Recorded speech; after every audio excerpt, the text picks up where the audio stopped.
Welcome to Novara Live. I'm Michael Walker, and later in the show, I'm going to be joined by Sarkar. Lots of Gaza. Israeli jets have bombed the Gaza Strip from north to south, killing dozens of people. Also been a really important speech at the UN from their humanitarian chief. And Zarah Sultana has a theory on who was behind Starmer's controversial Island of Strangers speech. And I will speak live to Plaid Cymru's leader in Westminster, Liz Saville-Roberts, about a bruising encounter with Keir Starmer today. US President Donald Trump is touring the Middle East, and during his stop in Saudi Arabia, he met with the new kid on the Arab bloc. This was the moment Trump shook hands with Syria's President Ahmed al-Sharaa, a former al-Qaeda leader who went by the name of Jelani. There were then brief talks between the two men, chaired by Saudi Crown Prince Mohammed bin Salman. That meeting is all the more surprising, considering the US government had a $10 million bounty on al-Sharaa's head, one that was only lifted 6 months ago. According to a White House spokesperson, Trump asked al-Sharaa to deport, quote, Palestinian terrorists and to work with the US to prevent the resurgence of Islamic State. He was also keen for Syria to sign the Abraham Accords with Israel that would normalize relations between the two countries. For his part, al-Sharaa invited US companies to invest in Syrian oil and gas. Speaking to reporters on his flight to Qatar after the meeting, Trump was clearly impressed by the former militant. How did you find the Syrian president? Right. I think very good. Young, attractive guy, tough guy. You know, strong past. Very strong past fighter. Strong past fighter. He was in Al-Qaeda. It's so funny. You got this American president, really good-looking man, completely gorgeous, amazing past. Used to be in this militant group. I'm not sure if Americans might not have heard of it. It's Al-Qaeda. Is it Al-Qaeda? I don't know. Anyway, very impressive. That meeting between Trump and al-Sharaa followed a surprise announcement from the US, which was the lifting of sanctions against Syria. It was a move that reportedly surprised Trump's own State Department, who was still negotiating with the Syrian government. And it followed talks between Trump, the Saudi leader, and Turkey's President Erdogan. Israel, however, was not included, and it seems to have been taken aback by the major policy shift, with the Times of Israel reporting that the country's Prime Minister Benjamin Netanyahu had asked Trump not to lift the sanctions. In Syria, though, the news that their country was off the US sanctions list was greeted with jubilation.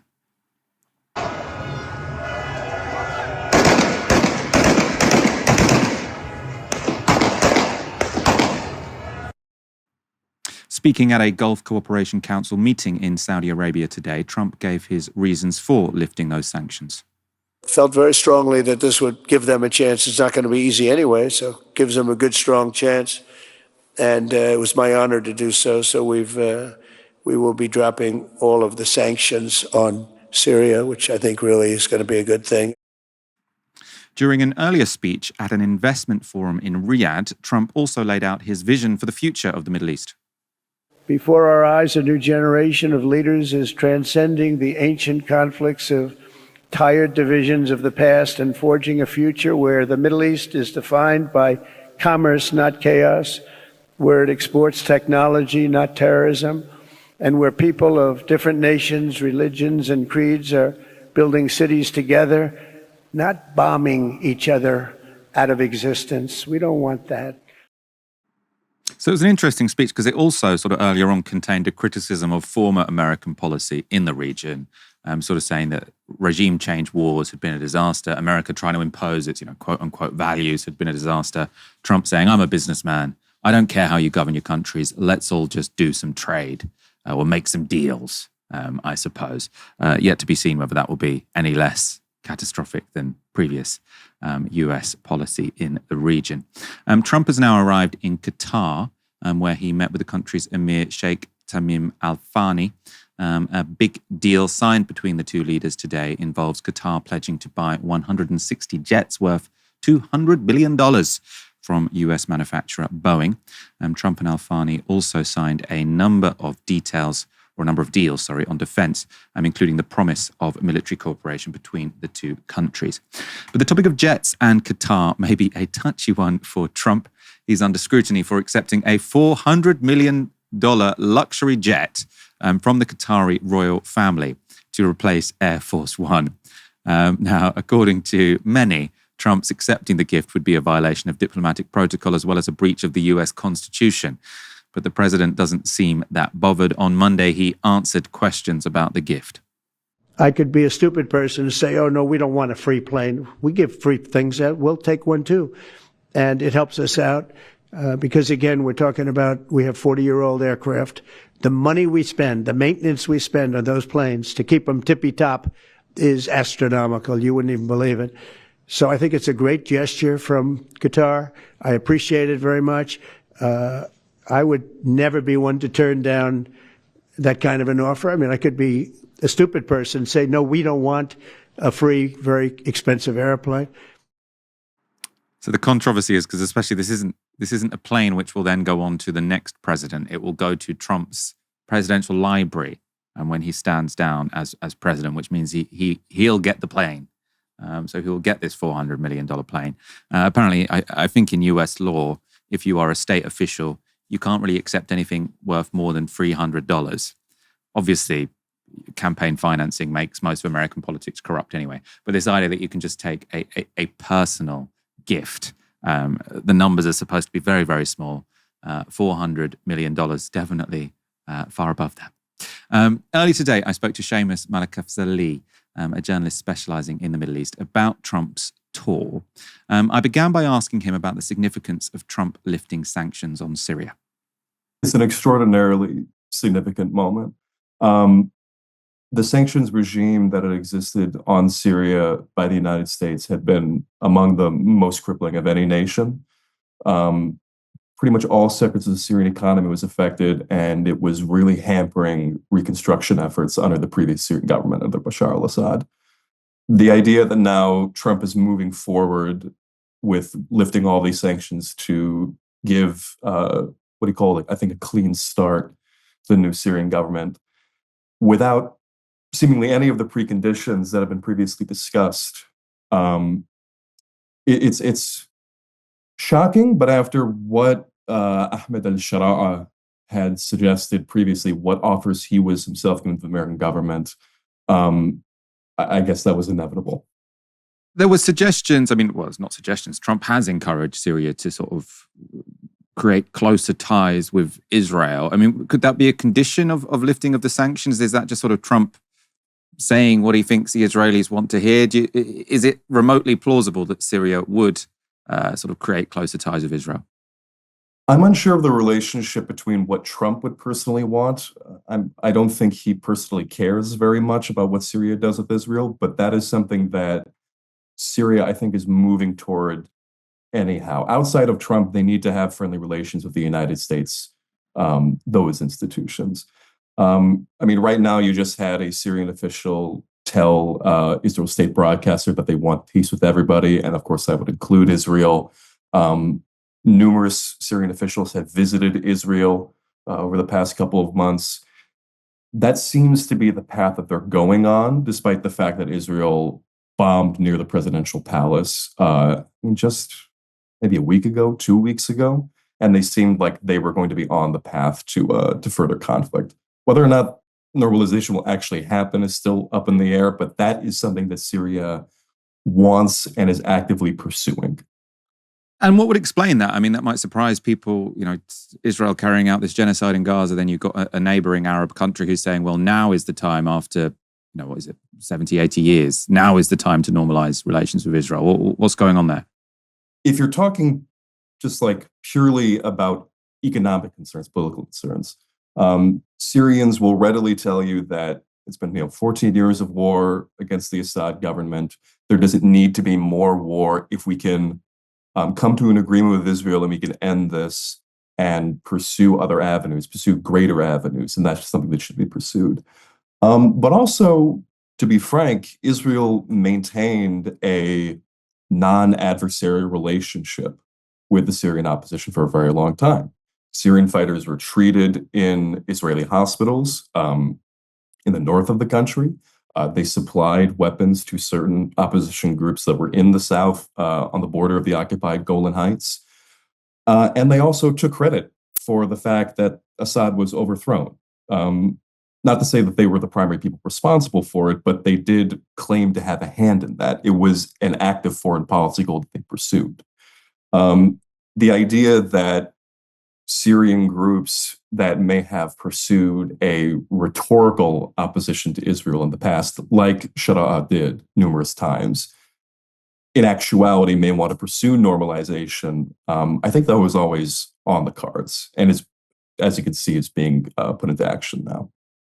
I've seen a number of commentators suggest that Trump on this trip is actually showing some distance to Israel. I mean, he's not visiting Israel for a start, or at least that's not on his scheduled trip. Whether he makes an unscheduled sort of stop off, I don't know.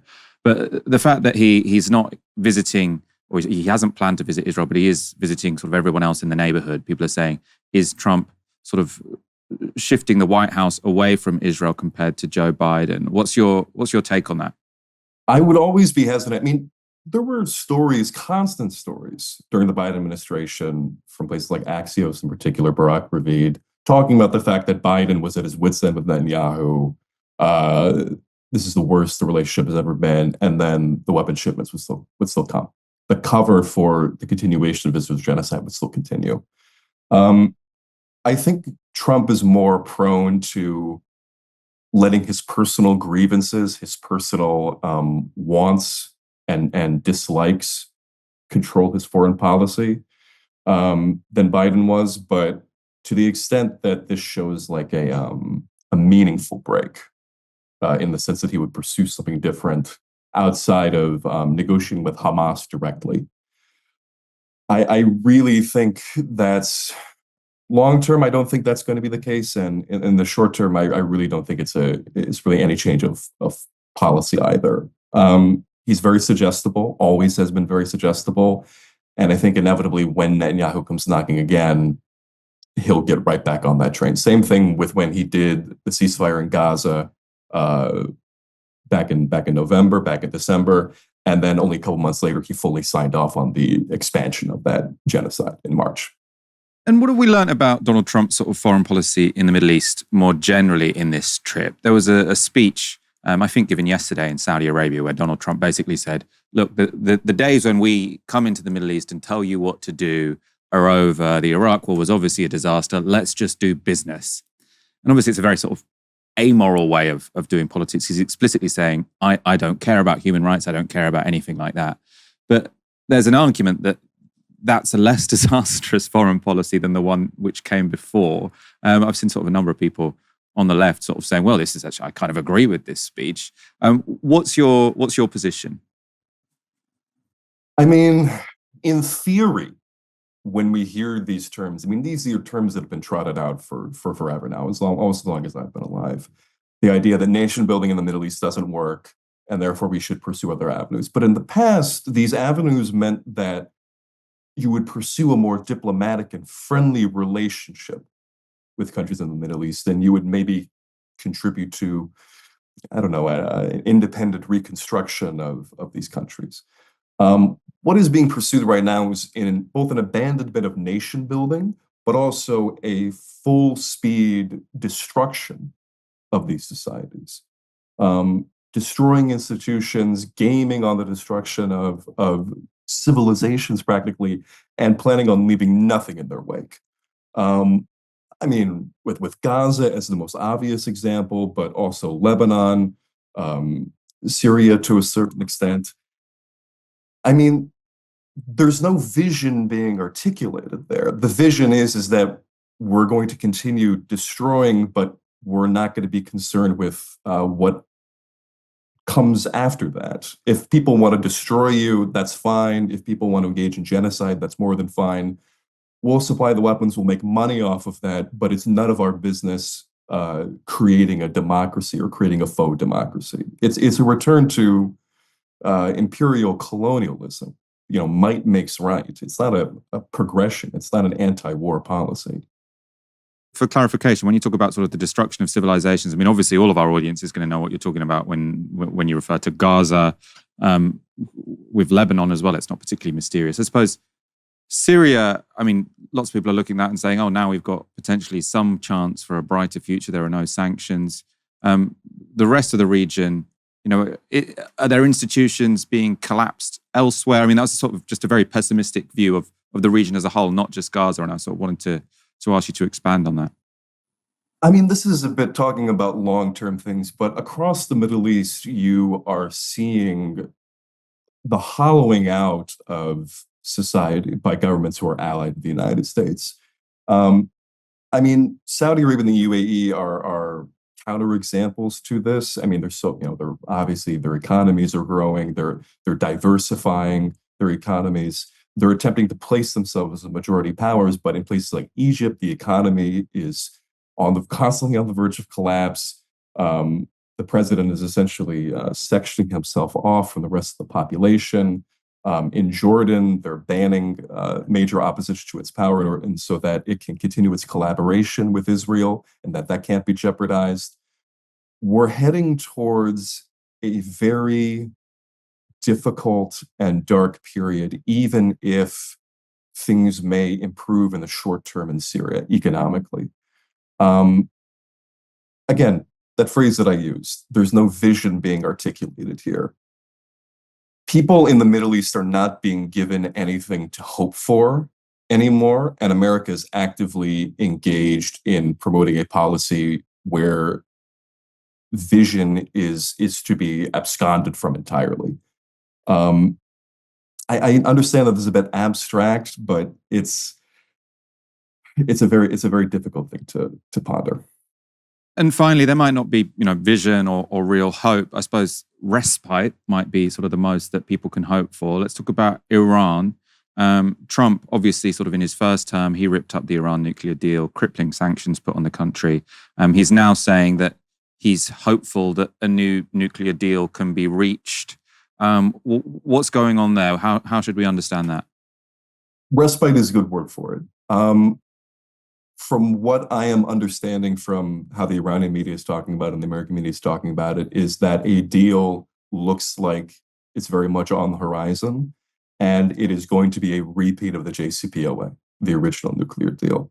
Iran has also suggested something that I think is very angled toward regional stability, in that they're suggesting joint nuclear development with Saudi Arabia and the UAE, so that regional tensions don't restart up again under a Trump administration, which I think is a very smart idea. But in terms of the long-term stability of a new Iran nuclear deal, that I am not as convinced of. I think Trump is going to celebrate a new nuclear deal no matter what it is. It just fits to a very basic category of Trump likes deals, any kind of deal. And even if it's the exact same as the one that happened under Obama, that counts as a win for him because he tore it up and now he has a new one that's theoretically better. But as long as Israel is a close ally of the United States, and as long as, again, Trump's easily suggestible, I could easily foresee maybe a few months down the line, several months down the line, once Gaza is thoroughly annihilated, that attention eventually turns to, I mean, God forbid, eventually that attention will turn back to Iran. And Israel is constantly lobbying Trump and its administration, even now, to strike nuclear facilities immediately. That this is the perfect time for it. They could easily say, well, we have intelligence, we have, satellite imagery, like they did in the past, saying that Iran is not cooperating with the agreements that it has reached with the United States. You have an obligation here to act militarily and force them back into compliance. My hopes for long-term stability of that plan are limited. That was Seamus Malakaf-Salih speaking to me earlier today. I'm now joined by Ash Sarkar. Ash, I would ask you how you are, but I have a more interesting question, which is, what are your plans next Wednesday evening? Oh, are you asking me out, Michael? At last, I thought it would never happen. Unfortunately for you, I'm busy because we have a very special live event at Earth in Dalston Myself and Moya Lothian McLean are doing a live version of our podcast, If I Speak, and we're joined by the writer Monica Heisey. There are going to be a few of you in the comments who know that I am a Spurs fan, and it is the same evening as the Europa League final. I am going to try and find a way to both host this show and keep an eye on the score. And yes, I will be wearing a Tottenham shirt for the whole thing. Oh, you're making a real sacrifice. I hadn't realised that. Now people are going to be really suspicious if for some reason the event gets cancelled. But you're committed to it. Ash will be there, I promise. However much she wants to be watching Tottenham instead. Lots of stories to get through. I should tell you before, tickets are in the description. It will be unmissable. I'll of course be missing it because I'll be hosting this show. But if I weren't, nothing could stop me from being there. Not even Tottenham in the Europa League final. The Israeli military has intensified its attacks on Gaza, killing at least 80 Palestinians in the enclave in the last 24 hours. 22 of them were children. In a deadly wave of violence, Israeli jets have bombed the strip from the north to the south, with at least 50 Palestinians killed in northern Gaza's Jabalia. These were the scenes of the aftermath of that attack in Jabalia, which left large craters and a completely collapsed building, with Palestinians digging through the rubble to find bodies and survivors. At the Indonesian hospital in Beit Lahaya, bodies littered the corridors, with reports from survivors saying a disabled man, a pregnant woman, and many children were among those killed. One eyewitness to the attack, Hadi Mokbel, told Reuters this.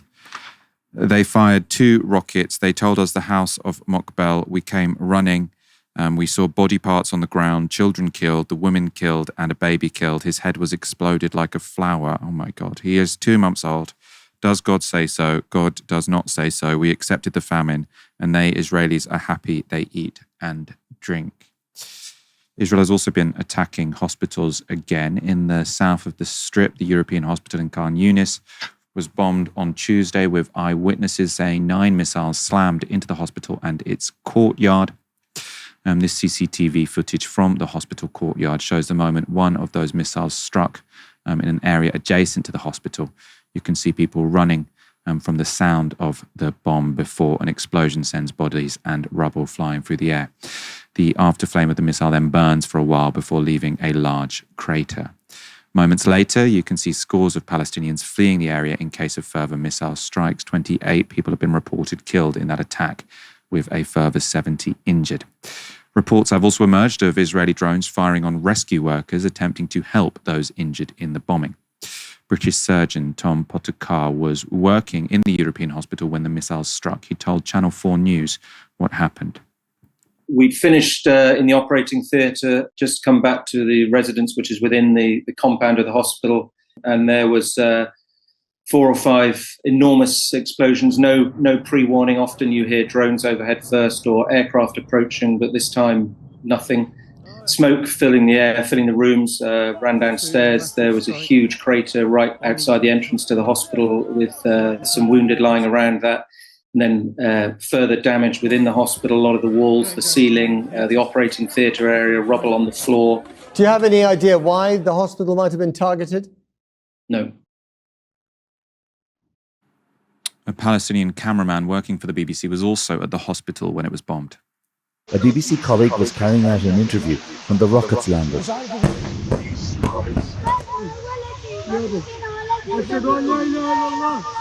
Here, he tries to comfort children. In terror, they call out the prayer for the dead. Our colleague was wounded, but not seriously. For his safety, we're not revealing his name. Every day of this war, he's captured its cruelty. Now, Israel has claimed responsibility for the attack. In this video, the Israeli military assert that the European hospital contained a number of Hamas tunnels and claims the bombing raid was targeting a command and control center beneath the medical facility. And the Times of Israel has reported that Hamas leader in Gaza, Mohammed Sinwar, so that's the brother of killed Hamas leader Yahya Sinwar, was their target. Now, that, of course, would not be a valid excuse for killing dozens of civilians in a hospital. But separate from that, Israel's excuse for its war crimes doesn't stack up for another reason. As geolocator Anno Nemo pointed out, verified by the New York Times, the building in the IDF's video is not the European hospital, but rather the Jenin Secondary School for boys, also in Khan Yunis, but located several hundred metres away. The BBC also picked up on that hole in the IDF story. Israel says it targeted an underground terrorist infrastructure at the hospital site, but they didn't provide any evidence of this. They did release this video, which they claimed was of the European hospital, but that's incorrect. It's actually a school a few hundred meters away, and we've reached out to the Israeli army for comments about this, but we've not yet heard back. The Israeli attack on the hospital, as well as across the Strip, follows pressure from the White House on Israeli Prime Minister Benjamin Netanyahu to agree a ceasefire and end the war. On Monday, White House envoy Steve Witkoff publicly accused Israel of prolonging the war in Gaza at the expense of the remaining hostages held there. Those comments followed the release of US-Israeli hostage Edan Alexander from Gaza. His freedom was a result of direct negotiations between the Trump administration and Hamas, cutting Israel out of the talks. And US President Donald Trump is also currently touring the Middle East, of course, forming closer economic and political bonds with Arab leaders across the region. He won't, however, be visiting Israel. That's potentially an uncomfortable situation for Netanyahu, whose genocidal actions in Gaza are now clearly the principal source of destabilization in the region. For now, though, the Israeli Prime Minister is undeterred, and he's pledged to continue Israel's operation in Gaza with full force in the coming days. Ash, we are, I suppose, beginning, it feels like we're entering a new phase, doesn't it? Because in some ways, there's a Groundhog Day element of the coverage of Gaza, which is Israel kills civilians, makes excuses, those excuses fall apart. It does seem like Israel have become more explicit about their intentions to sort of clear out the Gaza Strip. And there are at least certain sort of media organizations, actually politicians as well. So there are sort of backbench politicians writing to the government. It seems like what Israel is doing is becoming more explicit, although it should have been explicit to everyone for the past 18 months. And there is a bit more pushback than we might have seen before. What's your take on what's going on? So I think you're totally right to identify that there has been a shift in terms of the editorial positions being taken by a fair amount of media here in the Anglosphere. So whether it's the Financial Times, who produced an editorial saying it's time for Israel to stop, they've gone too far, to a shift in tone at the BBC, the Guardian, the Times.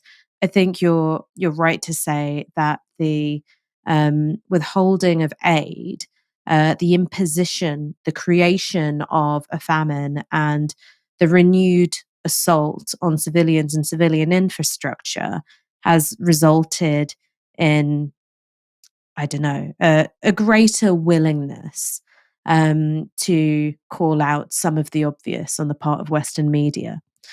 The problem is that this was always obvious. And I think if you go back to some of our coverage from October, November 2023, the reason why we were talking about ethnic cleansing, forcible transfer, at the time we were talking about, it beginning to look genocidal and genocidal language. Now, of course, we just unequivocally use the word genocide.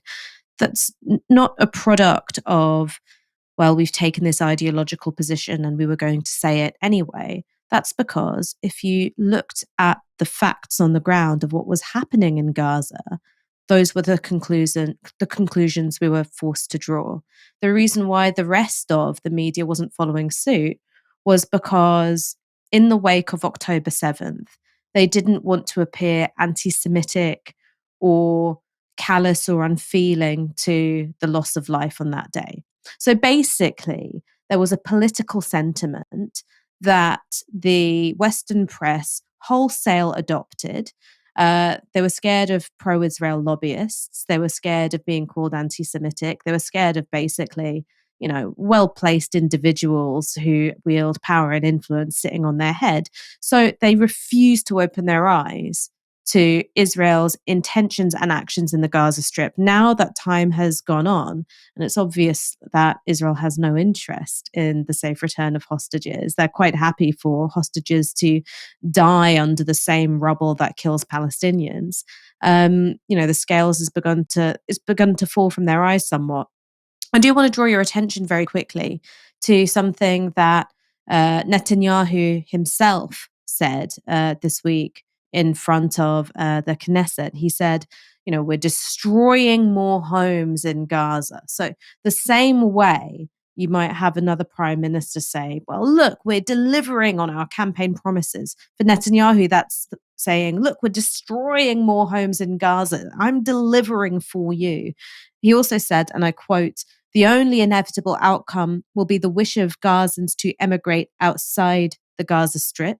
So the demolitions of homes in Gaza, this is something that the Israeli government and Israeli supporters worldwide have long denied. Now Netanyahu is admitting that the purpose of those demolitions is to facilitate the forcible transfer of the Palestinians of Gaza outside of the land of historic Palestine. Right? It is an admission of a war crime. He also said that he would consider making aid available on the condition that Gazans receiving it would not return to the areas that they came from. Again, a clear admission of a war crime. Now, where is that being reported in the English-speaking media? The only place I could find it was the Jewish Chronicle this week. It is massively underreported. So you do have this blocking of the ears to what Netanyahu himself is saying.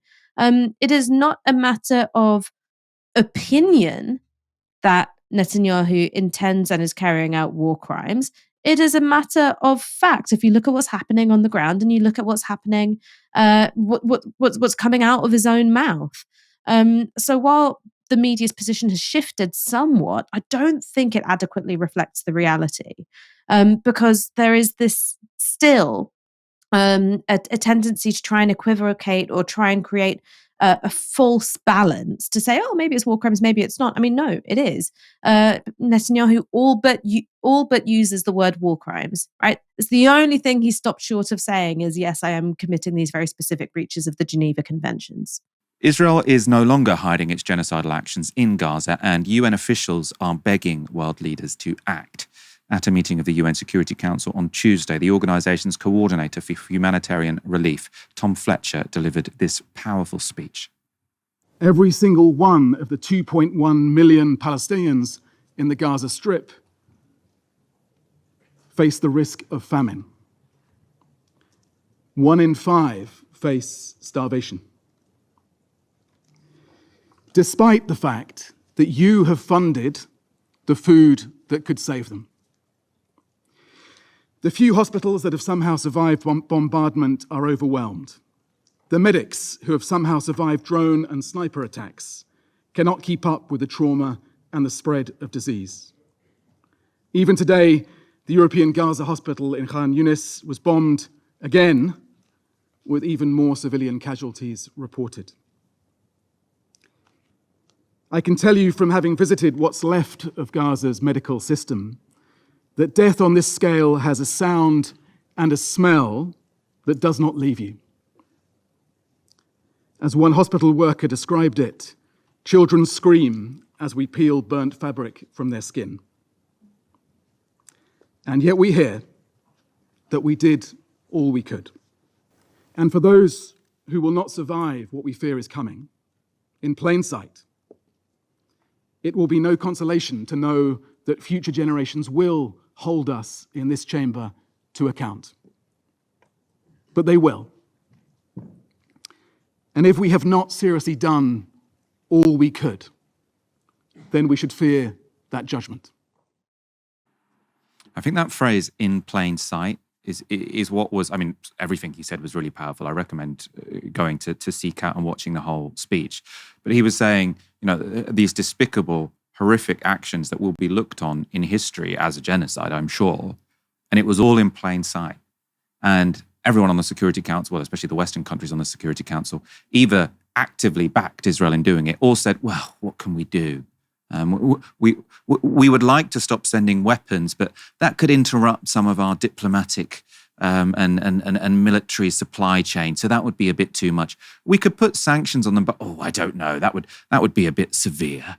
There are very, very concrete things that the US, the UK, France, Germany, not on the Security Council, but they're a key exporter of weapons to Israel, could be doing to stop the genocide that we can see in plain sight. And they're doing nothing. And what's interesting, actually, is that in plain sight, some of the strongest criticism, I think, from Western countries hasn't been about what Israel's actually doing. It's been when Israel is too explicit about it. So they say, oh, yeah, Israel is, when they watch the bombing of the hospitals, when they watch the siege of the people, they say, oh, well, maybe Israel has that. Starmer infamously said, Israel has that right? Israel has that right to block off their food. But then when the Israelis say, oh, we're doing this because we want to kick them out of the strip, that's what they condemn. So it almost seems as if they're not angry at the genocide being done, but what they're angry about is that it is in plain sight. They would prefer the Israelis to do this quietly. And you do feel that sometimes what they're really angry about is that the Israelis are saying explicitly what they're doing, because that means that these Western powers won't have any excuse when it comes to the history books being written, when it comes to us understanding that Israel has intentionally caused famine in Gaza, that it has intentionally killed entire family lines, entire extended families, that it has bombed every single hospital in the Strip.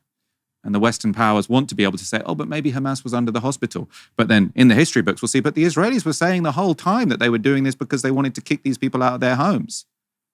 Why did the Western governments believe only the bits that they were saying in English, right? This will sort of puzzle school children in future. And however nice they might like to think that they are, Keir Starmer, David Lammy, they're not going to get off scot-free, right? These will be the guilty men.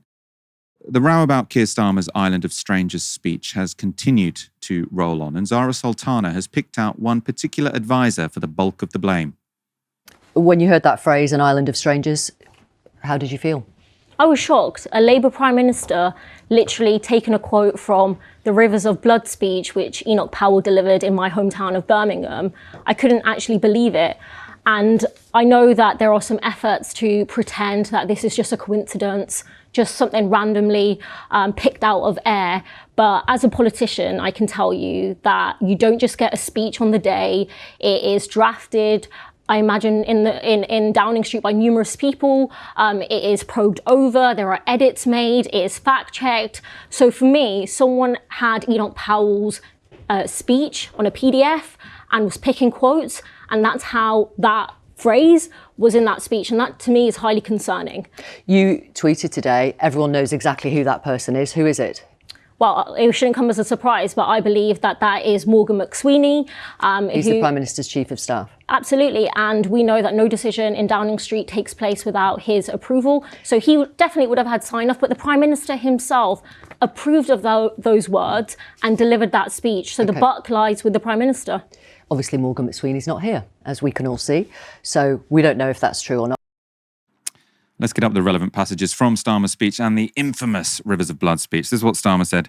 Nations depend on rules, fair rules. Sometimes they're written down, often they're not. But either way, they give shape to our values. They guide us towards our rights, of course, but also our responsibilities, the obligations we owe to one another. Now, in a diverse nation like ours, and I celebrate that, these rules become even more important. Without them, we risk becoming an island of strangers, not a nation that walks forward together. This is the quote from the Powell speech, where he uses the term strangers. But while to the immigrant, entry to this country was admission to privileges and opportunities eagerly sought, the impact upon the existing population was very different, for reasons which they could not comprehend, and in pursuance of a decision by default on which they were never consulted, they found themselves made strangers in their own land, or in their own country, sorry. Ash, I want to go to you on this. I upset a few people on Monday when I said, I'm not sure these points are exactly the same. Obviously, they used one of the same words, but they seem to be making slightly different points. What's your take? So I've got to say, Michael, I disagreed with you a little bit, because I think there was a couple of things that maybe you should have taken into account, in my opinion. The first thing is that, in your view, you thought that the outrage or the outcry was a bit over-egged.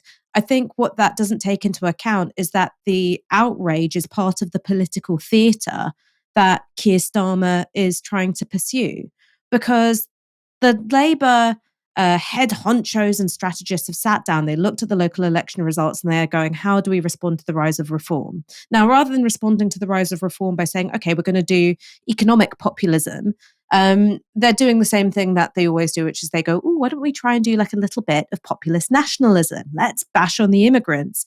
And bonus, because you are going to get a whole load of outrage from the left, we're signaling that we're not the party of progressive, cosmopolitan, soft on migration, namby-pamby graduates and wokies. All right. So I firmly believe that the outrage is not a product of a mistaken reading on the part of the people who are upset by it. I think that it's a core component of what Keir Starmer and his advisors wanted to achieve. The second thing is that when you look at the context of both uses of the word stranger, there are some similarities. Now, for Keir Starmer, he does some padding. He says, I celebrate the fact we're a diverse nation, but it's coming within the context of this idea of there are rules and there are responsibilities as well as rights, privileges, and opportunities.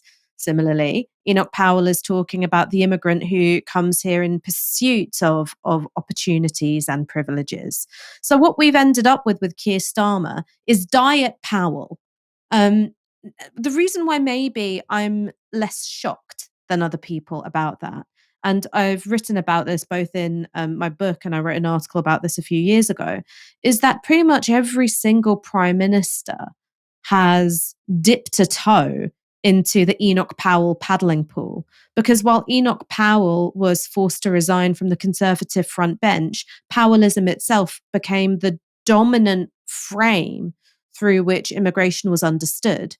So it was about immigration, race, belonging, and a sense of apocalypse. So then if you go looking through Keir Starmer's speech and you see some other instances of, very negative language, you've got the phrase squalid chapter, referring to the high immigration of the Boris Johnson and the latter portion of the Conservative government's post-2010.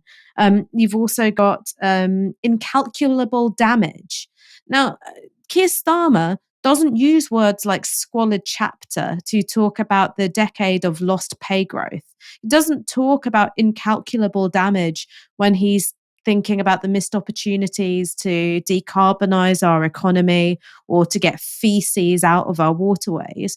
This is a set of terminology which is seemingly exclusively reserved to talk about immigration, so that people who are being drawn to full fat nationalist populist parties can think that Keir Starmer is siding with them a bit.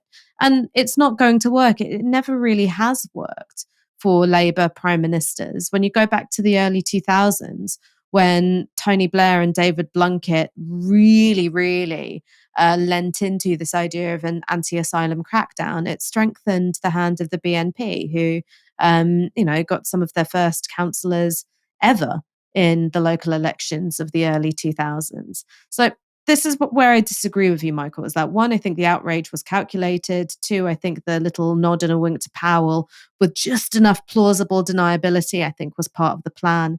Three, I think that there is a long history of Powellism enduring in this country. And four, I don't know if I said this already as number one. I always lose count when I do a list, but I think it's going to backfire. I mean, I 100% agree with you that I think this was calculated. I think they wanted to do this speech to provoke a row with the left so that they could position themselves on the side of border restrictions. I think that's what they wanted to do. I think they realized, people have said, why couldn't you have just used different terms? Well, unless there's a row, no one hears about it. Keir Starmer's given so many speeches about policy that no one notices. So they thought the only way to get people to notice this is to have a row. I suppose where I am concerned about sort of the reaction of the left is I think they've probably given them what they want, because what the Starmer people want is they want to provoke a row that they think will outrage people on the left, that the majority of the country will see as not that outrageous. And that's why, it wasn't a speech where he said multiculturalism's terrible. He just said we need to sort of enforce rules, and we maybe need to have migration not as fast as it has been, so that we can have social cohesion. And I think that sort of it was an intentional attempt to put himself on the side of the majority against the left, who he can call oversensitive. And I think that maybe the left sort of jumped straight into the trap, as it were. Like we've talked about this with Donald Trump all the time. Always after the election, when the right-winger wins, we say, oh, maybe when the left was this outraged about something, the general population weren't similarly outraged. Maybe we got a bit carried away. And I feel like maybe that could be happening this time again. Let's just go to this YouGov poll. Obviously, this isn't an end to the debate. I'm going to come back to you afterwards. So in a speech yesterday, Keir Starmer said that without fair immigration rules, we risk becoming an island of strangers, not a nation that walks forward together. Which of the following comes closest to your view? I agree with the sentiment and take no issue with the language. That's 41% of voters in general, 37% of Labour voters. I agree with the sentiment, but don't think the language was appropriate. That's 12% of all voters, 15% of Labour. I disagree with the sentiment, but take no issue with the language. That's 9% of all voters, 9% of Labour. And then I disagree with the sentiment and don't think the language was appropriate. So that's 18% of people, 21% of Labour. Don't know is 20%. Now, I actually think those middle options are a bit too confusing and people didn't really know what they were saying. So I'd pay more attention to the 41% and the 18% who were people saying, I liked it and I didn't like it. Ash, what do you make of my sort of point that I suppose by taking the bait of he said something which is, when you look at it literally, not that extreme, but it has pushed the buttons that really wind up the left. And that's probably exactly what Keir Starmer wanted to do so that he could make himself seem like the guy who's the common sense against people who are, in his mind, to his strategists, hysterical. All right. 2 very, very quick questions for you, Michael. Firstly, simple yes or no will do. Do you think that the Rivers of Blood speech was a racist speech and an unacceptable speech? Yes. Right. So would it surprise you to learn that a poll in 1968, shortly after the speech itself, found that 74% of respondents agreed with it? Mm-hmm. No, that wouldn't surprise me at all. Does that make it not racist? No, I'm not saying this doesn't make, but I feel like you're saying it's racist. Do you literally think it's racist, this speech? Or do you think it's potentially playing to something which is racist? I mean, because I don't think he said anything racist. I think people think that maybe he was trying to sort of dog whistle to sort of appeal to racist sentiment. But, if Keir Starmer had given a speech like Enoch Powell had given, whether or not the public thought it was great, I think it would have been a racist speech. But this speech, especially in that passage, he was saying, if we don't have rules, then we'll become an island of strangers. Not if we have immigrants, we'll become an island of strangers. But the point I'm making is that when you introduce polling and it's like, okay, well, the left are out of step with the country when it comes to Keir Starmer's speech, is that actually critics of Enoch Powell were out of step with the country at the time of the Rivers of Blood speech. So again, when you take that step back and you look at the historical view, how we remember the Rivers of Blood speech as this kind of notorious chapter in British politics, I think underplays 2 things. One is the enduring legacy of the speech and the fact that even though Enoch Powell as a political figure was toppled and defeated, Powellism grew, I think, in many ways from strength to strength. It became the dominant frame through which we understand immigration discourses. And then the second thing is that people always forget how popular it was at the time. It really did chime with a lot of the country. You had protests of dockers who had signs saying "Dockers for Enoch." And in a way which I think you could draw certain parallels with today, you had elements of, the, full fat far right, presenting themselves as union men and on the left and the left behind workers to come out and support for Enoch Powell. So I think that there are all sorts of parallels you can draw from then and today. I agree with you that, there is a clear difference between what I believe to be the dog whistling of Keir Starmer and the explicit demographic panic and apocalypse of Enoch Powell's speech. You can't compare the two. But again, going back to Keir Starmer's speech, you see the language around immigration is overwhelmingly and powerfully negative. And then you've got this, but I actually like diversity, right? So I think that there's a certain dishonesty to it. And there is an attempt to drape anti-immigration sentiments with plausible deniability because, the Labour Party is still a centre-left party in relative terms, not absolute terms. I think there's one last thing I'd like to say if I've got the time, which is this idea that immigration makes us strangers to each other. So as you well know, Michael, I live in Tottenham. And I'm a big fan of Tottenham in every respect, not just the team, but the place where I live. And I have never felt more a part of community than I have living here. It is an incredibly diverse neighborhood. You've obviously got a significant Caribbean population, lots of West Africans. You've got a lot of Colombians and Ecuadorians, Polish, Romanian, Filipino, and how that plays out in terms of the ways in which people live. On New Year's Eve, just a couple of streets away from me, the Filipino families get together and they let off fireworks and everybody comes out from the local streets. Nobody else does that. The white British families don't do that. It's the Filipino families. In the summertime, the sort of glorious weather that we're enjoying now, you've got like the local like Caribbean dudes setting up sound systems in the park. It's really nice. It's an opportunity to get to know people. Similarly, during the spring and summertime, you've got the local Latin American community getting together in the parks, setting up gazebos. They've got these massive boxes of empanadas. They sometimes set up barbecues and they play all-day football tournaments. So I don't disagree that we live in an age of increasing social atomization, of loneliness, of anomie, as Aaron put it in his Novara Live just the other day. But actually, when you look at immigrant communities and cultures, sometimes what we're importing, if we're going to use that word, is we're importing cultures with a greater sense of community and social connection than our own. So I wouldn't say that immigrants are breaking down the bonds of social connection. Actually, part of my experience living here in Tottenham is that it's immigrant communities who are keeping some of those traditions alive. I mean, he didn't explicitly say that either. I think you're saying that, I don't know. We could talk about this for a lot longer, but we have a guest ready to speak to us. Keir Starmer is no stranger to flip-flopping on policy, and he's not very quick at comebacks. Both were on display at PMQs today. This Prime Minister once spoke of compassion and dignity for migrants and for defending free movement. Now he talks of islands of strangers and taking back control. Somebody here has to call this out, Mr. Speaker. It seems the only principle he consistently defends is whichever he last heard in a focus group. So I ask him, is there any belief he holds which survives a week in Downing Street? Yes, the belief that she talks rubbish. Mr. Speaker.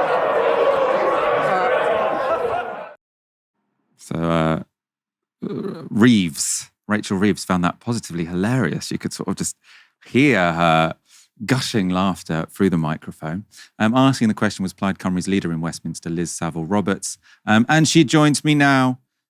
Liz, do you talk rubbish? I'm sure I do sometimes, but I guess I got under his skin. So this question was worth asking. It actually questions how the Prime Minister got prepared, because we all know this question is in the air. It's been doing the rounds. It's the sort of language that he's been using. You've just been discussing it now. It was a question that he should have expected in PMQs.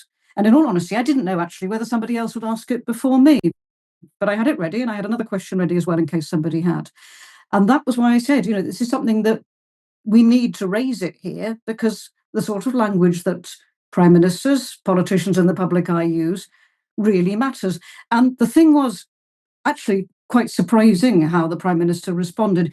Now, if he'd responded in a much more down-key way, if he'd responded as he does sometimes, like a disappointed headmaster, then actually he wouldn't have made this question the event that it has become. And I don't think you would have asked me on this production this evening, on this news item this evening. So it's really interesting that the question got under his skin. And, the very discussion you were having earlier on about whether he's deliberately trying to wind up the left and the progressives in the sort of language that he used. Well, if he was, I would have expected him to have a better answer than he used just now. I don't think he did himself many favours. Were you offended by his dismissive response, or it sounds like you're actually doing quite well and quite pleased he's he's sort of, I suppose, raised the profile of the question you put to him. In all honesty, it was a pathetic response. He made himself look like somebody who couldn't even come up with a clever put down. It was just oh, what am I going to say now? I'll just completely dismiss it. Now, a lot of people have been coming back on social media, and actually people have been stopping me from across parties in the corridors here in Westminster, that this was a misogynistic sort of put down. I don't honestly feel like that. I'm a Plaid Cymru MP. I'm here in Westminster, not exactly to make myself fit in. I am here to call out what the government does, particularly in Wales. But in issues like this, where the sheer hypocrisy of what the Prime Minister said in the past, and now this rings true. This is why the Prime Minister is uncomfortable with it. It rings true that his principles do shift from week to week. They're anxious about reform, anxious about the local elections. I'm sure they're anxious about the elections in Wales this time next year in 2026. And his response was, frankly, childish. Let's talk about the elections next year to the Senate. You're doing very well, your party, in the polls. So this is from YouGov, Plaid on 30%. So First Reform on 25%, Labour on 18%, the Conservatives on 13%, Lib Dems and the Greens both on under 10%. What's your strategy for that election? Do you see Reform or Labour as your biggest competitors? I see what's happening, and my party sees what's happening now, is that the Conservatives, there are no Conservative MPs from Wales in Westminster. The Conservatives and Labour are now the two old parties that promise change and people just see through their words. So now, if Reform are doing well, what's really interesting, of course, with this poll, and it's only one poll, we have almost a year to run, but nonetheless, it is a very good poll for Plaid Cymru. So you can see a position happening where we've got new parties coming through. And of course, we have a different voting system in Wales as well. The number of Senedd members is to increase from 60 to 96. And it's an entirely form of PR that we're going to be returning all those members. So it's quite difficult to predict how all these seats are going to work out. But it is interesting, I think, that we see in Wales, the old school parties are losing their hold. They're losing their grip. And even though Labour in Wales try to put this argument that there is a line between them and Westminster, people just see through it. And they've heard these words about Labour saying that they're being able to work both ends of the M4. Now, the major point, if we come back to this idea of what Starmer was trying to achieve in relation to immigrants and migrants, let's take this step back. What we're looking at in our communities, for many, many of our communities in Wales, is this long term. We had 14 years of Tory austerity. We've lost those resources that enabled our communities to come together. We've lost our youth clubs, we've lost our libraries, we've lost so many services, the things that helped our communities to work. Starmer is trying to do what Reform are doing. He's trying to pin the blame on immigration. The blame is not on immigrants in Wales in any shape or form. Yes, of course, we need some form of control of the numbers coming into the United Kingdom. But for our communities to actually have hope, to feel that there is change, the change that Labour promised them last year in the general election, that is why now, seeing Labour carrying on with the same austerity policies that the Tories did as well, seeing that in action, seeing what they've promised for Wales and how Wales has been so true to the Labour Party over the years, there is a really, really deep sense of frustration. And that's why, for us, Plaid Cymru, with our genuine policies of how we will make a difference to Wales, and how actually Reform hasn't even got a leader in Wales. It's a real opportunity for us to make that difference after over a quarter of a century of Labour in power in Cardiff. Liz Saville-Roberts, thank you so much for speaking to us. I'll make sure we speak to you and your party more in the run-up to those Senedd elections, whether or not Keir Starmer has been rude to you. But thank you so much for joining us this evening. Okay, thank you. And we're going to wrap up there. Thank you all for watching. Ash, it's been an enjoyable hour. Shall we let the audience into a little secret, Michael, which is that I didn't know that I was co-hosting today until 2 minutes before the show started. So that's why I've got no makeup on and I'm wearing my yoga clothes. Yet you seemed so prepared, the sign of a true professional. Thank you everyone for tuning in. Come back tomorrow for another live stream from 6 p.m. For now, you've been watching Novara Media. Good night.